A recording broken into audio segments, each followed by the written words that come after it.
नमस्कार दोस्तों, quick news के साथ आज एडवोकेट दिनेश सिंह राठौड़ है। दिनेश सिंह राठौड़ के परिचय के बारे में बता दूं मैं आपको कि दिनेश सिंह राठौड़ एडवोकेट है, वकील है, बहुत अच्छी वकालत चल रही है इनकी। और दूसरी सबसे बड़ी बात है कि ये बुद्धिजीवी वर्ग से आते हैं। बुद्धिजीवी वर्ग से मतलब ये दिनेश सिंह जी को जहाँ तक मैं जानता हूँ, ये किसी धर्म वगैरह में विश्वास नहीं करके इंसानियत के धर्म में विश्वास रखते हैं। इंसान होना इनके लिए बहुत ज़्यादा ज़रूरी है। इसी संबंध में आज मैंने वर्तमान राजनीतिक स्थिति के बारे में इनसे बात करना उचित समझा, तो मैं इनके पास आया हूँ। तो सर, एक बात मैं आपसे पूछना चाहूँगा कि ये जो अभी राजनीति चल रही है, सबसे पहले तो मैं ये बताऊँगा कि मोदी जी कहते हैं कि भ्रष्टाचार के खिलाफ मैं गारंटी हूँ। इसके बारे में आप क्या कहना चाहेंगे?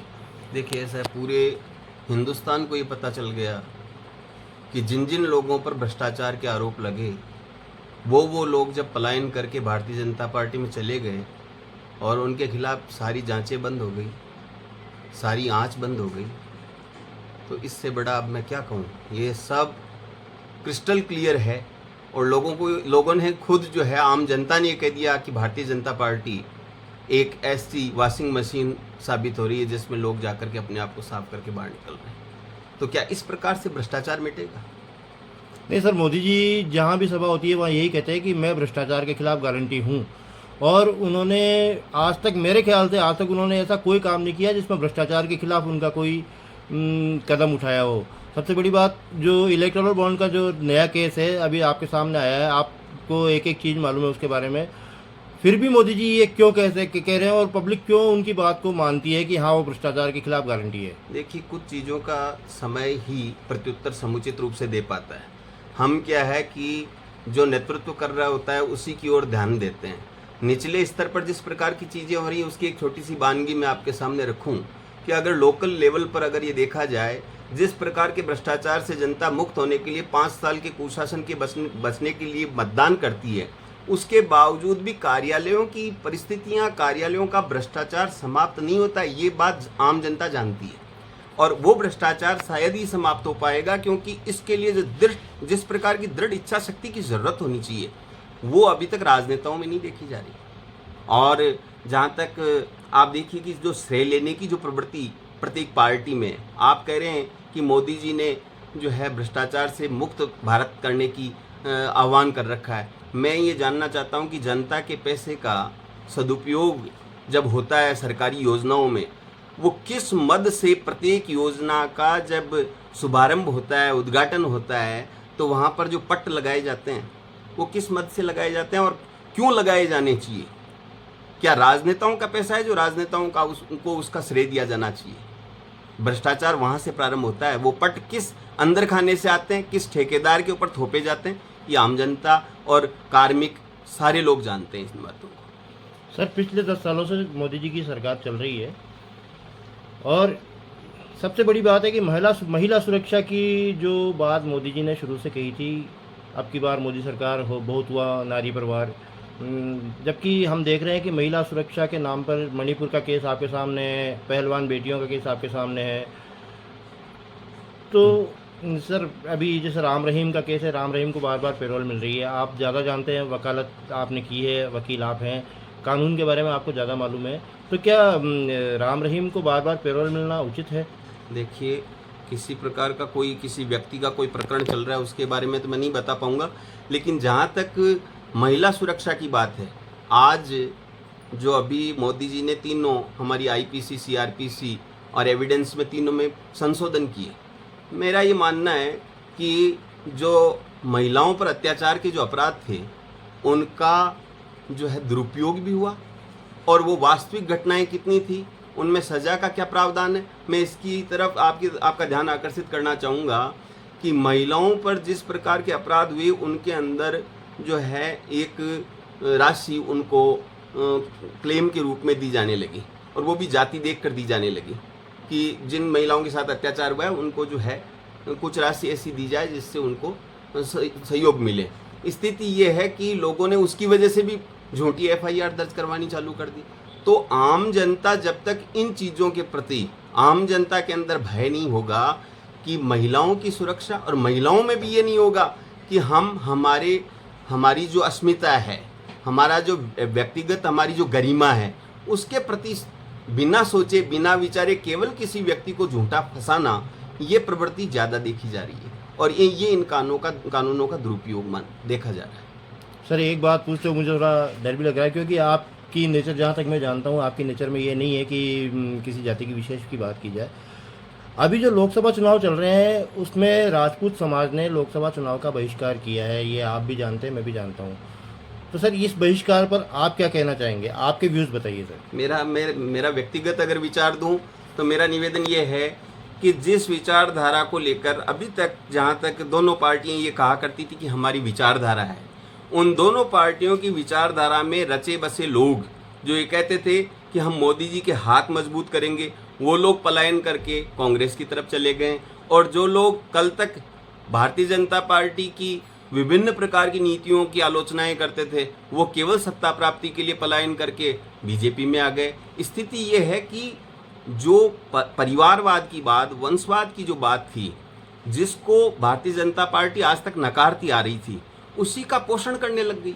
और मैं किसी प्रकार की जातिगत टिप्पणी नहीं कर रहा हूँ, ये बात उन लोगों पर भी लागू होती है जो लोग आज तक भारतीय जनता पार्टी और कांग्रेस के समर्पित कार्यकर्ता बने हुए थे।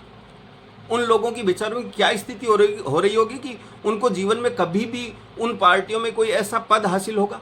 आप देखिए नागौर लोकसभा का अगर आप इतिहास देखेंगे तो यहाँ पर भारतीय जनता पार्टी ने जब कभी भी किसी इतर जाति के व्यक्ति को, चाहे वो श्याम सुंदर जी काबरा हो, चाहे वो हरीश जी कुमावत हो, चाहे वो लोकेंद्र सिंह जी कालवी हो, और अगर दूसरे देखें तो मूलचंद जी आर्य भी खड़े हुए, जेएम खान साहब भी खड़े हुए, लेकिन उनका क्या असर हुआ।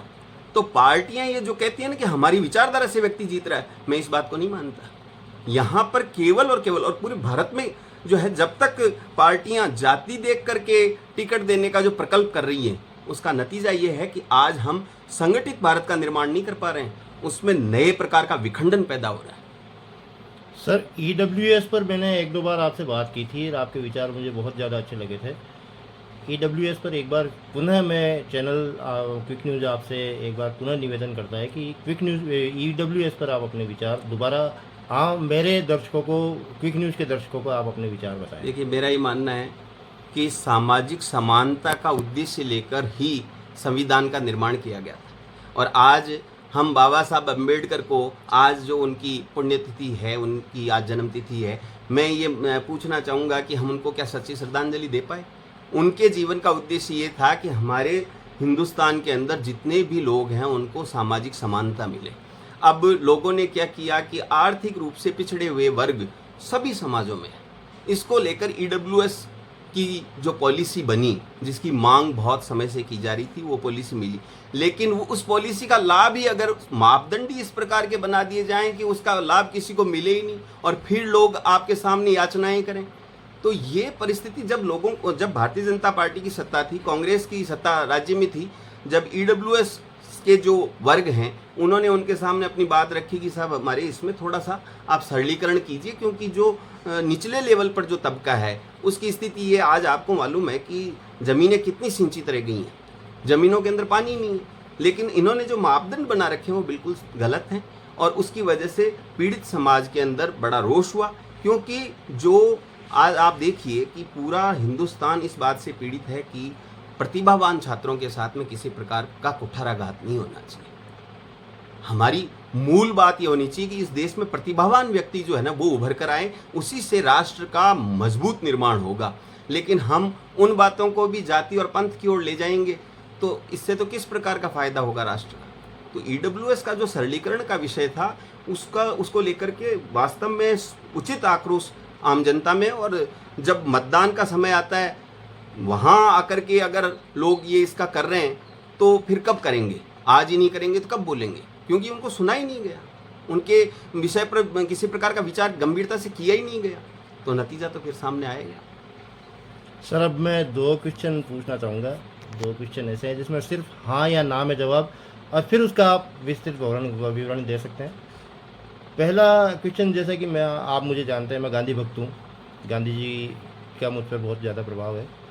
सर देश में 2 फैक्टर चल रहे हैं, एक गांधी और एक गोडसे।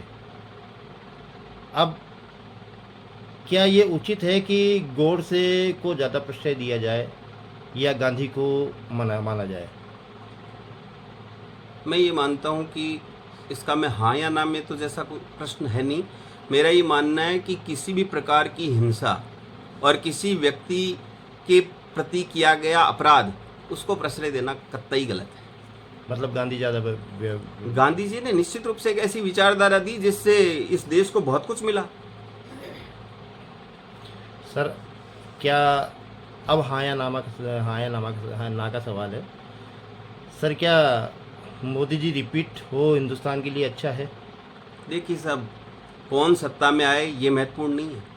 महत्वपूर्ण ये है कि पूरे लोग जो अपने अपने संसदीय क्षेत्र से इस प्रकार के व्यक्तियों को निर्वाचित करें जो समग्र रूप से राष्ट्र में एकता का भाव पैदा कर सकें, साथ में सारे राष्ट्र में जो है शांति का वातावरण पैदा हो सके और नए विकास के आयाम स्थापित हो सकें। ये नहीं कि हम केवल छद्म राष्ट्रवाद या धर्म के नाम पर भड़काकर या जाति के नाम पर भड़काकर केवल मतों का ध्रुवीकरण करते रहें और अपने निजी लाभ के लिए सत्ता का उपभोग करते रहें, तो वो तो मैं तो सर्वथा गलत मानता हूँ। बहुत बहुत धन्यवाद वकील साहब आपका।